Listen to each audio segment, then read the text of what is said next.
அஸ்ஸலாமு அலைக்கும். நான் பானுமா. எல்லாரும் எப்படி இருக்கிறீங்க? இப்போ என்ன நான் போட்டு இந்த மாவை நசுக்கிறேன்னு பார்க்குறீங்களா? இந்த மாவை இப்படி நம்ம வடிவேலு உரலில் போட்டு மூட்டை பூச்சியை நசுக்குனது மாதிரி இந்த மாதிரி ஒரு 4 குத்து குத்திட்டு அதுக்கப்புறம் எடுத்து சப்பாத்தி சுட்டாக்கா அது சப்பாத்தியா இல்லைன்னா உங்களுக்கு பூரியா அப்படிங்கிற அளவுக்கு நல்லா உப்பி வருது. அதனால தான் இந்த மாதிரி ஒரு 4 குத்து குத்திட்டு அதுக்கப்புறம் எடுத்து சப்பாத்தி போடுறது மாதிரி இருக்குது. இப்போ இந்த சப்பாத்தி செய்கிறது வீடியோ கிடையாது. இந்த சப்பாத்திக்கு ஒரு சைட் டிஷ்ஷு ரொம்ப டேஸ்ட்டாக நம்ம வீட்டில் இருக்கிற பொருளை வச்சு நம்ம ஹெல்த்தியாக எப்படி செய்கிறது அப்படிங்கிறத பார்க்கலாம். இப்போ சப்பாத்தி பிக்கும் போதே உங்களுக்கு நல்லா தெரியுது பாருங்கள், அப்படியே ப்ளஃபியாக உப்பி வந்திருக்குது. இதுக்கு ஒரு கிரேவி செஞ்சுருக்கிறேன். இந்த கிரேவி ரொம்ப டேஸ்ட்டாக இருக்கும். நீங்கள் வீடியோவை ஸ்கிப் பண்ணாமல் கடைசி வரைக்கும் பாருங்கள். இப்போ பாருங்கள், நான் பயறு ஊற வச்சு அதை எடுத்து நான் முளைக்கட்டி எடுத்து வச்சுருக்கிறேன். இப்படி நான் ஒரு பாக்ஸில் பயறு ஊற வச்சு முளைக்கட்டி வச்சுருந்தது, கேழ்வரகு, வெந்தயம், இந்த மாதிரி எல்லாத்தையுமே இந்த மாதிரி பாக்ஸில் எடுத்து வச்சுருப்பேன். உங்களுக்கே நல்லா தெரியுது பாருங்கள், நல்லா முளைக்கட்டின பயிறு எந்த அளவுக்கு உங்களுக்கு முளைச்சி வந்திருக்குண்டு. இப்போ இதில் அதிகமாக சத்து நமக்கு நிறையா இருக்குது. இந்த மாதிரி பச்சை தானியங்களை நம்ம முளைக்கட்டி சாப்பிடும்போது அதில் உள்ள சத்து உங்களுக்கு 3 மடங்கு நமக்கு அதிகமாக கிடைக்கிது. அதே நேரம் நமக்கு இந்த பயறு சாப்பிட்றதுனால நெஞ்சு எரிச்சல், வயிறு உப்புசம் இதெல்லாம் இல்லாமல் இருக்கும். இப்போ ஒரு 2 ஸ்பூன் அளவு எண்ணெய் ஊற்றிருக்கிறேன். இப்போ எண்ணெயில் பூண்டு ஒரு 3-4 பல் பூண்டை உரித்து அதை சின்ன சின்னதாக கட் பண்ணி இந்த மாதிரி சேர்த்துக்கங்க.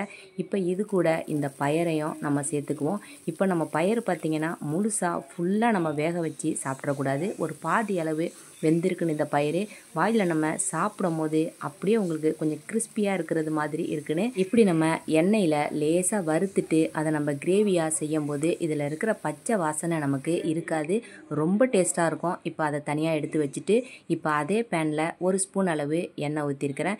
எண்ணெய் சூடு வந்த பிறகு கொஞ்சம் ஜீரகம் சேர்த்துருக்கிறேன். ஜீரகம் கொஞ்சம் நல்லா பொரிஞ்சு வரட்டும். இப்போ இந்த மாதிரி பயிறு, கடலை இதெல்லாம் செய்யும்போது எப்போவுமே நம்ம ஜீரகம் கொஞ்சம் சேர்த்து தான் செய்யணும். அப்போ தான் நமக்கு இது சீக்கிரமாக நமக்கு செரிமானம் கொடுக்கும். இப்போ அது கூடவே ஒரு 2 பெரிய வெங்காயத்தை இந்த மாதிரி சின்ன சின்னதாக நறுக்கி எடுத்து வச்சுக்கோங்க. அதையும் இது கூட சேர்த்துக்கோங்க. நம்ம எப்போதுமே சப்பாத்தி செய்யும் போது ஒரே மாதிரி உருளைக்கிழங்கு குருமா, கடலை குருமா, தக்காளி குருமா இந்த மாதிரி நம்ம செஞ்சு சாப்பிடாம இதை மாதிரியும் ஒரு தடவை நம்ம ட்ரை பண்ணி பார்க்கலாம். இப்போ இந்த கிரேவிக்கு தேவையான அளவு உப்பு ஒரு 1/2 ஸ்பூன் அளவு நான் போட்டிருக்கிறேன். உப்பு நான் கம்மியாக தான் சேர்த்துக்குவேன். எண்ணெய், உப்பு, காரம் இதெல்லாம் நீங்கள் உங்களுக்கு தகுந்தது மாதிரி நீங்கள் கொஞ்சம் அதிகமாக சேர்த்துக்கங்க. இப்போ நான் இதில் சின்ன சின்னதாக கட் பண்ணி வச்சுருக்கிறேன் 2 தக்காளி சேர்த்துருக்கிறேன். நீங்கள் தக்காளியை இந்த மாதிரி கட் பண்ணியே சேர்க்கலாம். இல்லைன்னா நீங்கள் இதை மிக்சியில் அரைச்சிட்டு அதையும் நீங்கள் இதில் பேஸ்ட் மாதிரி இதில் ஊற்றிக்கலாம். உங்களுக்கு அதுவும் இன்னும் உங்களுக்கு நல்ல டேஸ்ட்டாக தான் இருக்கும். இப்போ இதில் மசாலா சேர்த்துக்கலாம். இதில் மிளகாய்த்தூள், மஞ்சள் தூள், கரம் மசாலா, மல்லித்தூள் இதெல்லாம் சேர்த்துருக்கிறேன். கரம் மசாலா முக்கியமாக சேர்த்துக்கங்க. அப்போ தான் உங்களுக்கு வாசமனமாக நல்லாயிருக்கும் உங்களுக்கு இந்த கிரேவி. உங்களுக்கு இதே மெத்தடில் நீங்கள் பச்சை பட்டாணியும் சேர்த்து செய்யலாம். கொண்டக்கடலை கூட நீங்கள் ஊற வச்சு அதையும் நீங்கள் முளை கட்டிட்டு அதையும் இதே மாதிரி நீங்கள் கிரேவியாக செஞ்சு சாப்பிட்டுக்கலாம். இப்போ இதில் நம்ம எண்ணெயில் வதக்கி எடுத்து வச்சுருக்கிற பயறு இது கூட சேர்த்துக்குவோம். நம்ம இதில் சேர்த்துட்டு கிண்டிட்டு இதுக்கு முக்கியமாக ஒரு கிரேவி மாதிரி ஒன்று அரைச்சி ஊற்றுன்னு. இதுக்கு தேங்காய் சேர்க்க வேணாம். அதுக்கு பதிலாக இப்போ நான் ஒரு 3 பொருள் சேர்த்து அரைச்சி இதில் ஊற்ற போகிறேன். அதுதான் இதுக்கு இன்னும் உங்களுக்கு நல்ல வாசமாக இருக்கும். உங்களுக்கு நீங்கள் இன்னும் என்னுடைய சேனலை சப்ஸ்கிரைப் பண்ணலனாக்கா மறக்காமல் சப்ஸ்கிரைப் பண்ணிக்கோங்க. அப்படியே இந்த வீடியோ உங்களுக்கு பிடிச்சிருந்துச்சுன்னா இந்த வீடியோவுக்கு ஒரு லைக் போடவும் மறக்காதீங்க. இப்போ நான் ஒரு மிக்ஸி எடுத்துகிட்டு அந்த மிக்சியில் ஒரு 2 ஸ்பூன் அளவு நிலக்கடலை எடுத்துருக்கிறேன். இது கூடவே ஒரு 3-4 முந்திரி எடுத்துருக்கிறேன். நீங்கள் முந்திரி எடுக்கலனாக்கா பொட்டுக்கடலை சேர்த்து தாராளமாக அரைச்சிக்கலாம். இப்போ இது கூட ஒரு ஸ்பூன் அளவு வெள்ளை எள்ளு சேர்த்துருக்கிறேன். வெள்ளை எள்ளு தான் சேர்க்கணும், கருப்பு எள்ளு சேர்த்துறாதீங்க. இந்த வெள்ளை எள்ளு சேர்த்து 3யுமே நம்ம நைஸாக நம்ம அரைச்சி எடுத்துகிட்டு வந்துடுவோம். இது 3மே நம்ம உடம்புக்கு ரொம்ப ஹெல்த்தியானது தான்.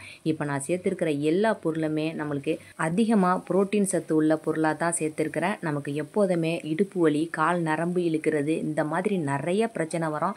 அதுவும் பீரியட்ஸ் சமயத்தில் சொல்லவே வேணாம், கால் நரம்புலாம் நமக்கு அப்படியே சுருட்டி சுருட்டி வலிக்கிறது மாதிரி இருக்கும். அந்த மாதிரி இருக்கும்போது இந்த மாதிரி கிரேவிலாம் நம்ம செஞ்சு சாப்பிட்டோம்னாக்கா அந்த வலிலாம் உங்களுக்கு பாதி அளவு நல்லா குறைஞ்சிக்கிட்டே வரும். உங்களுக்கே நல்லா தெரியும். இப்போ நான் அரைச்சி வச்சுருக்கிற இந்த பேஸ்ட்டை இதில் ஊற்றியாச்சு. இப்போ இதை ஒரு 5 நிமிஷம் போல் அப்படியே வச்சுருந்துட்டு பாதி வெந்ததும் வேகாதமாக அப்படியே எடுத்து சாப்பிட்டோம்னாக்கா அந்த அளவுக்கு ரொம்ப டேஸ்ட்டாக இருக்கும் உங்களுக்கு. இதில் நிறைய தண்ணி சேர்த்து குலைவாகவும் வேக வச்சிடாதீங்க. அதே சமயம் இதை உடனேயும் அடுப்பை ஆஃப் பண்ணிடாதீங்க. இதில் மல்லி, கருவேப்பிலை இதெல்லாம் தூவிட்டு அப்படியே ஒரு 5 நிமிஷம் அடுப்பை மீடியமாகவே வச்சுருங்க. ஏன்னா நம்ம சேர்த்துருக்கிற எள்ளு, நிலக்கடலை இதெல்லாம் உங்களுக்கு ஒரு எண்ணெய் வாசனை அடிக்கிறது மாதிரி இருக்கும். அதனால ஒரு 5 நிமிஷம் அப்படியே வச்சுட்டு ஆஃப் பண்ணி எடுத்தோம்னா சூப்பரான கிரேவி நமக்கு ரெடி ஆயிடுச்சு.